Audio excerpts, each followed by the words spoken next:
एक बार जो चीज या जानकारी आपके भीतर चली गई वह अपना असर दिखाएगी, चाहे आप उसे कितना भी रोकने का प्रयास क्यों ना कर लें। अब यह चीज या जानकारी अच्छी या बुरी हो सकती है।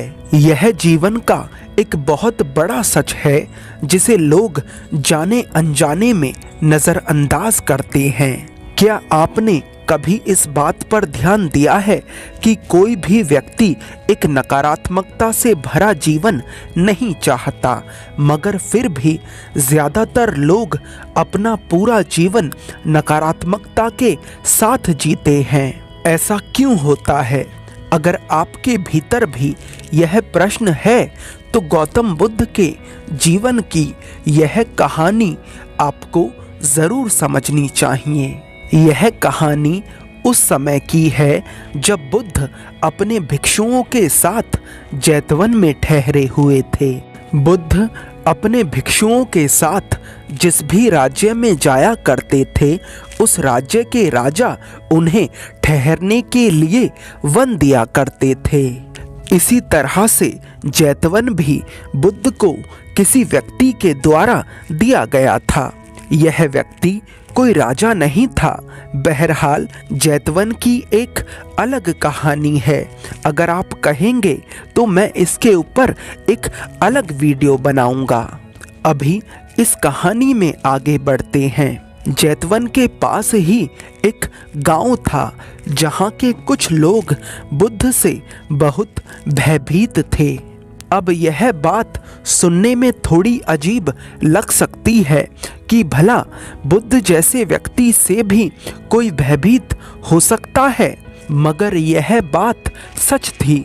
वे लोग खुद तो बुद्ध के सामने आना ही नहीं चाहते थे, यहाँ तक कि उन्होंने अपने बच्चों को भी सिखा रखा था कि यदि बुद्ध या उनका कोई भिक्षु मार्ग में मिले तो भूल कर भी उन्हें प्रणाम मत करना। यदि बुद्ध या उनका कोई भिक्षु प्रयास भी करे तुम्हें कुछ बताने का तो उनकी बात मत सुनना। ऐसा वे लोग इसलिए करते थे क्योंकि उनकी कुछ मान्यताएं थीं, उनके कुछ विश्वास थे और वे अपने विश्वासों को टूटते हुए नहीं देखना चाहते थे। वे नहीं चाहते थे कि जिन विश्वासों के आधार पर उन्होंने इतना जीवन निकाल दिया, कोई आए और उन्हें तोड़ दे। ऐसा नहीं था कि वे अपने जीवन में बहुत खुश थे, उनके जीवन में कोई दुख नहीं था। बात बस इतनी थी कि वे अपने जीवन में कोई और दुख नहीं चाहते थे। गौतम बुद्ध से उनका डर स्वाभाविक भी था, क्योंकि बुद्ध का स्वभाव ही चोट करना है। यह संभव नहीं था कि बुद्ध के शब्द किसी के कान में चले जाएं और उसके जीवन में क्रांति घटित ना हो। गौतम बुद्ध के शब्द बीज की तरह थे, जो जिस किसी के भी कानों में पड़ जाते थे उसका रूपांतरण निश्चित था। आज भी यह बात इतनी ही सार्थक है। जो लोग बुद्ध को समझने का प्रयास कर रहे हैं उनके जीवन में बदलाव निश्चित है। वे लोग बदलाव से डरते थे, इसलिए वे खुद को और अपने बच्चों को बुद्ध से दूर रखना चाहते थे।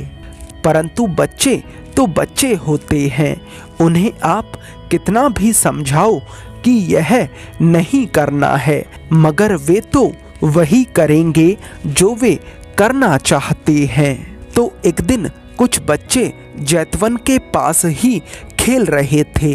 खेलते खेलते उन बच्चों को प्यास लगने लगती है और वे पानी की तलाश में जैतवन में प्रवेश कर जाते हैं। संयोग से उनकी मुलाकात बुद्ध से ही हो जाती है। बुद्ध उन बच्चों को पीने के लिए पानी देते हैं और खाने के लिए कुछ फल देते हैं। वे सभी बच्चे पेट भर खाते हैं और बुद्ध के पास ही बैठ जाते हैं और उनसे बातें करने लगते हैं। बुद्ध से बातें कर कर उन बच्चों को एक अलग ही आनंद की अनुभूति होती है। उनके साफ हृदय में बुद्ध की करुणामय बातें उतरने लगती हैं। उन बच्चों को बुद्ध के साथ समय बिताना अच्छा लगने लगता है, जिसके कारण वे हर दिन बुद्ध के पास आना शुरू कर देते हैं। बुद्ध भी उन बच्चों को भरपूर प्रेम देते हैं और उनका मार्गदर्शन करते हैं। धीरे धीरे समय बीतता है और वे बच्चे ध्यान करने का अभ्यास भी शुरू कर देते हैं। फिर एक दिन यह खबर उन बच्चों के माता पिता तक पहुंचती है कि उनके बच्चे खेलने की बजाय बुद्ध से मिलने जाते हैं। उन बच्चों के माता पिता उन्हें डांटते हैं, धमकाते हैं, मगर अब बहुत देर हो चुकी थी। उन बच्चों के भीतर बीज बोए जा चुके थे। वे बच्चे बुद्ध की संगत नहीं छोड़ते, छोड़ी ही नहीं जा सकती। जो व्यक्ति एक बार बुद्ध की संगत में आ गया है, वह चाह कर भी इसे नहीं छोड़ सकता। मैं आपसे पूछता हूँ, जो मुझे अभी सुन रहे हैं, क्या आप बुद्ध की संगत छोड़ सकते हैं? नहीं ना, वे बच्चे भी नहीं छोड़ पाते। फिर एक दिन थक हार कर उन बच्चों के माता पिता खुद ही बुद्ध के पास जाते हैं और उनसे शिकायत करने लगते हैं।